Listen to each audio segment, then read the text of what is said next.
Hi, my name is Steven and welcome back to my channel. Today I'm going to be talking to you about Extreme Cheapskates Part 4, Travel Saving Money Strategies, Pros and Cons. So welcome back to my series on being Extreme Cheapskates Part 4. Like other parts in this series, we're going to go through money saving strategies and then go through the pros and cons of them each. And these are the money saving strategies that I use while I'm traveling internationally and domestically. Saving money, especially while traveling, can be quite difficult if you don't know where to look for those savings. The environment can be quite new and different, so you might not know how to save versus when you're at home. So when we're on vacation, it's easier and less taxing on us just to buy the thing outright and spend more. But with the right knowledge, anybody can save a lot of money while on vacation. And if you're interested in more of this series, check out parts 1, 2, and 3 of my series. And before we start, be sure to like, subscribe, comment, hit that notification bell, share with your friends if you like this content. And here we go. So here are some ways I save money while traveling. Number 1, stay in hostels. Whenever you're traveling to a new location, check to see if there's hostels located near you. Now, I'll be the first to admit, I love fancy and large hotel rooms. They are always so comfortable and nice to stay in. And usually they have big bathrooms and plenty of privacy. But when you're on a budget, you can't afford it. Large cities or popular destinations for travelers have very expensive hotels, especially near the downtown area. And these rooms can be very expensive if you're on a budget. My wife and I have stayed in a few hostels in these popular downtown locations like London or Zurich. We were located in the heart of the city and we were able to save a lot of money during our multi-day stay. So this tip is to really seek out local hostels in the area that you're planning to visit and compare them with the hotels in that area. So check out the site that I use to find my hostels. So let's talk about the pros of staying in a hostel. They are very cheap to stay and can be several times cheaper than an average hotel room in that area, especially in large cities or popular destinations. And they are often located in really popular and touristy areas. So when you book a hostel, you don't really have to travel far to get to your entertainment destinations. In effect, you're also saving on time of traveling back and forth as well. And really basically, it can be quite similar to hotels and what kind of things you can get, except the shared bathrooms. Many hostels have breakfast in the morning and you can get a room by yourself, especially if you're traveling as a couple. So having your own room as a couple was a huge plus to us. And being in a hostel affords you the ability to meet really fun and interesting people along the way. We often bump into many people during our stay in our shared common areas. And during that time, we learned a lot about our fellow traveling companions. We learned about places to go visit, things to go see, and foods to go eat. Versus in a larger hotel, people are very far away from each other and they're not likely to bump into each other for a conversation. So now let's talk about the cons of being in a hostel. I have to put this at the top of my list, but shared bathrooms aren't that fun. This is why many people, including myself a long time ago, don't stay in hostels. They have to share bathrooms with many people. Although personally, I didn't have any water issues when I was showering, the toilet was backed up from time to time. But it did cause us general discomfort because we had to find a bathroom that was working. But if you can brave the bathroom situation, hostels might be the right fit for you. And also, the amenities, of course, were on the low end. Nothing was fancy and everything was as basic as you can get.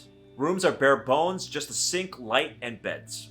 If you're lucky, you get a window that looks out and actually can see something. This didn't really matter for us because we were staying in hostels not for the view but for the location, but it might be problematic for people who want to see something out their window.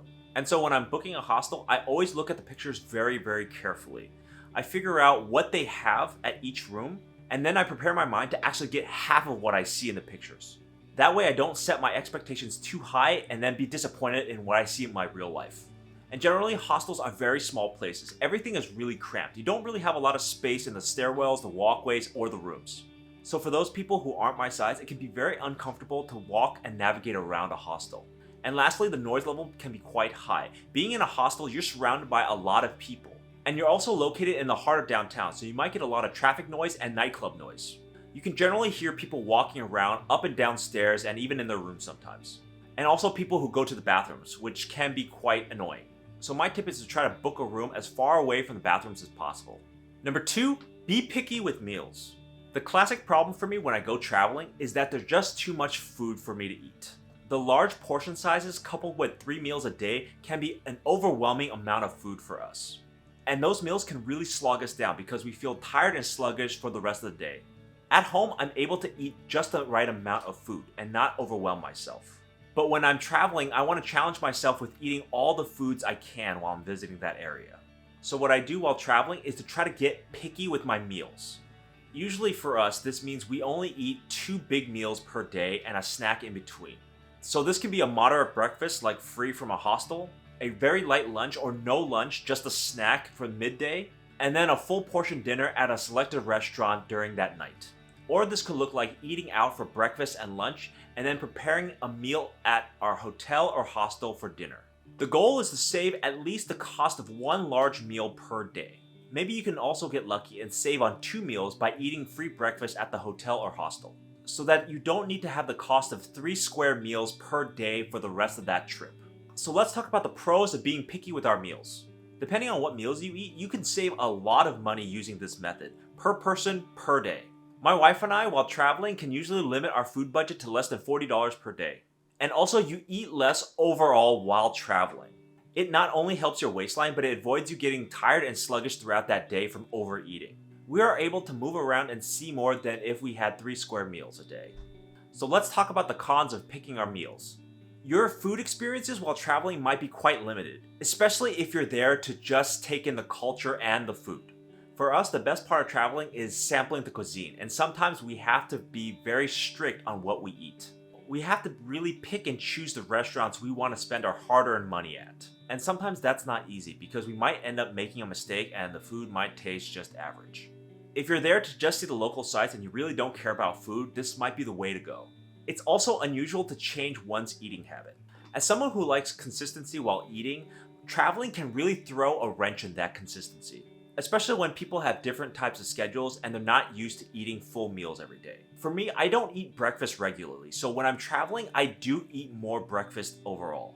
That takes my body a little bit to adjust to the new condition. So maybe the food schedule might not work for you, but it might work for some other people. And lastly, if you do prepare a meal in your hotel or hostel, you might not have the ability to do so. Some hotels in downtown areas don't have kitchenettes at all. They barely have a microwave. And while some hostels do have kitchens, they might be small and cramped. And there's a whole bunch of people, especially during dinner time, using those same appliances. So it might not be ideal to make your food in the hotel or hostels while traveling.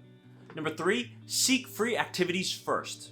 When traveling to new places, always seek out the free activities first before you do any paid activities. So the way I structure it is that whenever I go to a new city, I tend to do a walking tour of that city first or visit the locations that are free. This can be scenic sites, parks, or museums. I like to ease my way into a new city, so I walk around the city and explore first.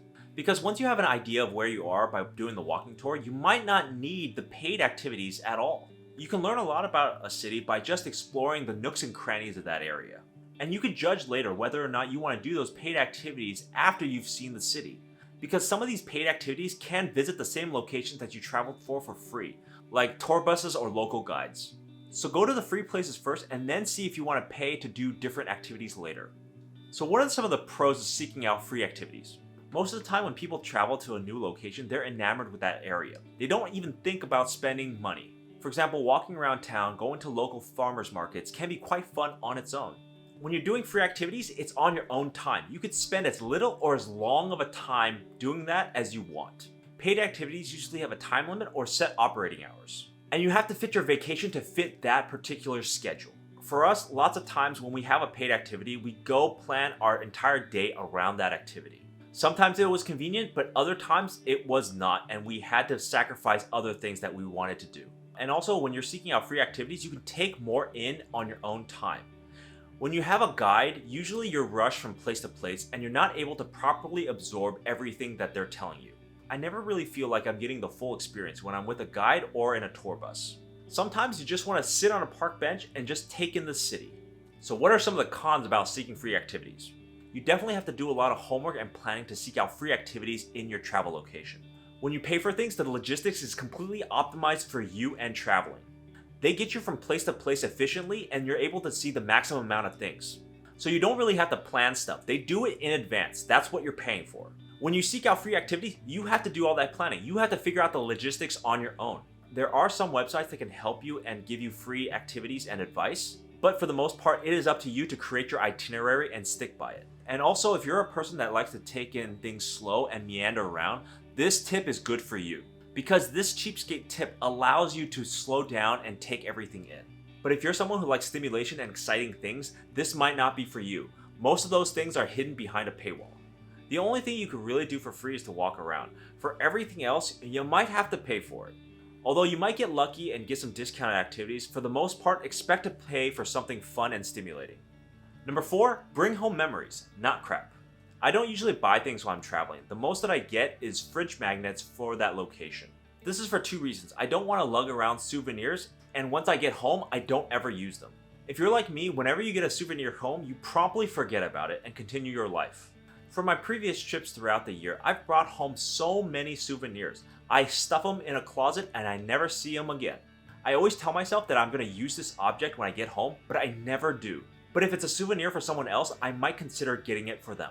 So now I generally don't buy any souvenirs. I just take a bunch of pictures and keep that as memories. Because it helps me remember the trips better and it doesn't take up a bunch of physical space. So what are some of the pros of bringing home memories and not crap? Less clutter and junk taking up your luggage and your home. And depending on how many souvenirs you bought previously, you can save a bunch of money by doing this. And also you can condition yourself to save on other things as well. If you make a commitment to not spend any money on souvenirs, you can also limit your impulse buying in the future. Because you'll be able to strengthen that muscle and tell yourself, no, you shouldn't be spending on this. So let's talk about some of the cons about bringing home memories, not junk. Sometimes a souvenir widget is just too good to pass up. There's been times in my life where I saw something and I just had to have it, regardless of its future use. In those cases, I usually have some long-term use for it or it holds some sentimental value to me. But sometimes you just need to get it. I understand. Plan it out in your budget and get that item. And lastly, when you're traveling to new places, some people just like to show off things that they get from that location. Because a souvenir can be a representation that you made it to that area and you have proof of it. Some people might not be okay with just taking pictures and videos of that area and keeping that with them. So if you do have reservations on just bringing photos and videos back, then it might be a tough tip for you. And number 5, pay attention to the exchange rates. When you're planning an international trip, you might want to avoid bad exchange rates with your home country. Specifically, visiting countries that could decrease your purchasing power. Coming from the US, I tend to see UK, Japan, and Europe as being more expensive.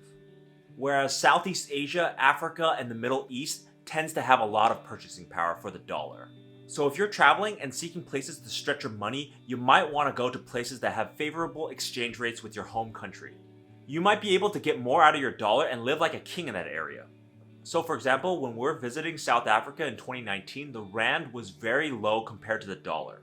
Uber rides around town was only $2 to $3 and the fanciest meals were only $15 US.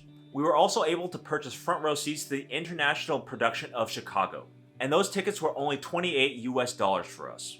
This strategy can also work in different parts of the US as well, but its effect is quite limited. If you come from a high cost of living area to visit a low cost of living area, then you can actually take advantage of this. Chances are the food, gas, and hotel rooms might be cheaper than you relative to where you came from. So look at the purchasing power of your currency and see where you can get the most out of your money. So what are some of the pros of paying attention to the exchange rates? Depending on the country you visit and their exchange rates, you could be saving a massive amount of money while you're in that country. For our trip to Cape Town and Dubai, we spent a total of $3,000 for the 2 of us for 2 weeks. This unfortunately didn't include our airfare, which was $1,500. So in total, for 2 people, $4,500 for 2 weeks. Although I will have to say that our 10-day hotel stay in Cape Town was free due to hotel points. But we did pay for everything else during our trip, including our hotel stay in Dubai. The countries that usually have the best exchange rates or the most value for your currency usually are off the beaten path. They might not be on the top lists of travel destinations, but they're a diamond in the rough. It might mean that that location is hidden away and tourism is just starting to take hold there. So these places can be very good to visit before they're overwhelmed by tourism. And lastly, you can do things in these countries that you wouldn't otherwise do based on your budget. We were able to eat fancy meals in Cape Town every single day because the cost of living was so cheap there. And we splurged on activities we normally wouldn't do while we're traveling, like going horseback riding, wine tasting, and seeing musicals. So going to a country with favorable exchange rates can be very good on fitting a lot within your budget. So what are some of the cons about paying attention to the exchange rates? You really have to do your homework and understand exchange rates and purchasing power of that country. And finding these places aren't usually easy because they don't advertise much. You might really have to seek out the place based on the exchange rates and go from there. You can usually check hotel prices, transportation costs, and restaurant food as a good figure of merit. Compare those prices with your home country and see if that works for you. So you really have to do a lot of work to understand your local currency when traveling to another country. And another con is that the places that have the higher exchange rates relative to your currency might not be the most desirable places for you to go in the first place. Imbalanced exchange rates is usually a sign that it's an underdeveloped or developing country. And what that means is overall there's less infrastructure and money flowing in and out of that country. South Africa was a very good example of that. You had very high income inequality. You had people that were very wealthy and people that lived in slums. There definitely are a lot of undesirable aspects of those countries that you don't really want to visit. So it's up to each person's risk tolerance to see whether or not they want to go to that country in the first place. And lastly, these countries are usually very far away from the US. For us, getting to those places was very expensive. We usually had to take 2 to 3 planes to get there. The ticket to Dubai and to Cape Town was a full third of our total cost of the trip. The more imbalanced the exchange rates are, the more likely that the airport there is underdeveloped and isn't a major hub, which means that it's going to take longer to get there and it's more expensive. So do your research before booking and you might be able to save a couple $100 here and there. So those are 5 ways that I'm an extreme cheapskate while traveling. Traveling doesn't have to be an expensive venture that only the privileged get to partake in. It can be for everyone, but you have to know where to look to save money. The trick is to look for tips and strategies on how to save money so you avoid mindless spending while traveling. Since it's so much easier to spend while on vacation and spending while traveling is accepted in society. But this doesn't have to be the case. You can be cheap and travel comfortably. I'm sure that there's people watching this video and saying, I'm not extreme enough. I should go backpacking. I should save more money.